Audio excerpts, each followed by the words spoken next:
somehow I got talked into making a video about West Virginia. That's a W and a V, no gang signs. And after doing some research, looking at some YouTube videos and talking to my homeboy Cameron Dunleavy about West Virginia, I came up with 5 things you need to know about West Virginia before even talking about West Virginia. Here go 5. Number 1, West Virginia is not Virginia. Now, I think this is more a geographical thing. I think some of y'all should go back to 7th grade when you had geography in middle school and thump your teacher in the forehead. It's been told to me that a lot of people think Richmond is in West Virginia. That's an entirely different state. If you walk up to somebody and somebody say, you from West Virginia? I've been to West Virginia. I love Richmond. I hope they throat punch you.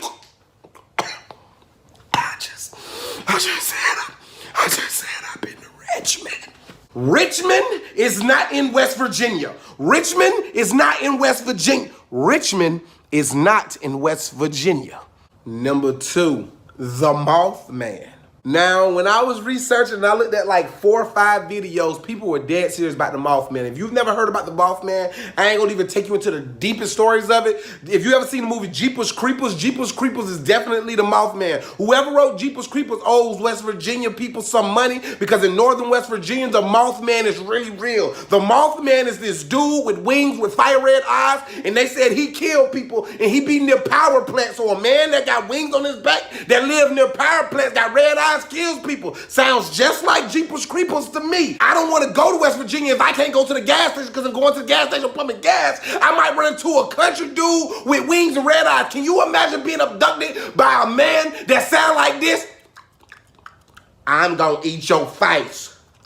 I'm gonna eat your face and take you to them hills in Richmond, West Virginia. Number 3, no matter what nobody tell you, moonshine comes from West Virginia. Now, I know moonshine is synonymous with Tennessee, it's synonymous with Kentucky, it's synonymous with Georgia and the Carolinas, but if you tell somebody from West Virginia that moonshine didn't come from West Virginia, they might deliver you personally sacrifice on a mountain to the Moth Man. When you go to West Virginia, be prepared to drink every ounce of moonshine somebody offer you. If somebody cut off their arm, mix it, distill it, put it in some water, make it in the bathtub and call it moonshine, you gonna drink that cannibal juice. Number 4, the wild and wonderful whites of West Virginia does not represent the people of West Virginia.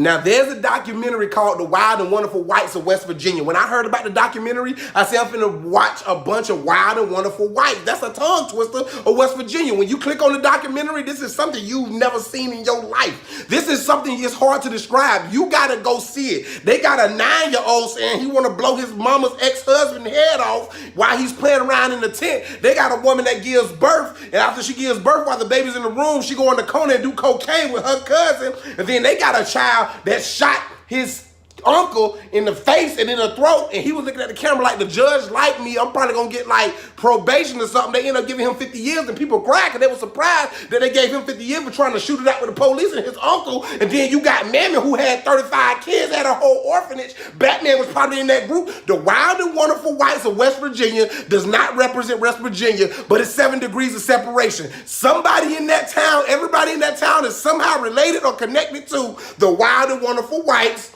of West Virginia. That's number 4.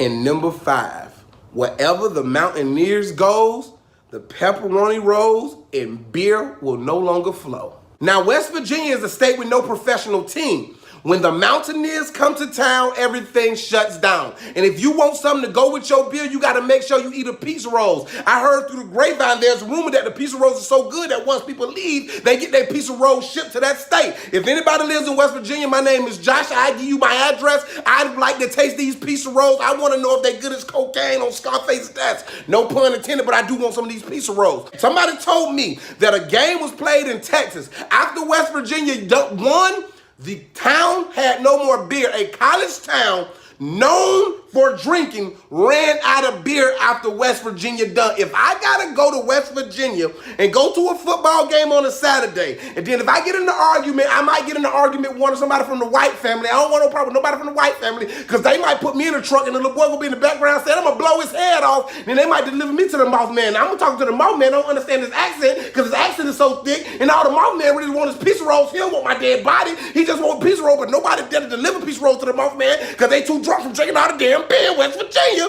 But now I'm dropped off in Richmond, West Virginia, and now they mad at me because Richmond ain't in West Virginia. Keep me from the Moth Man, straight up.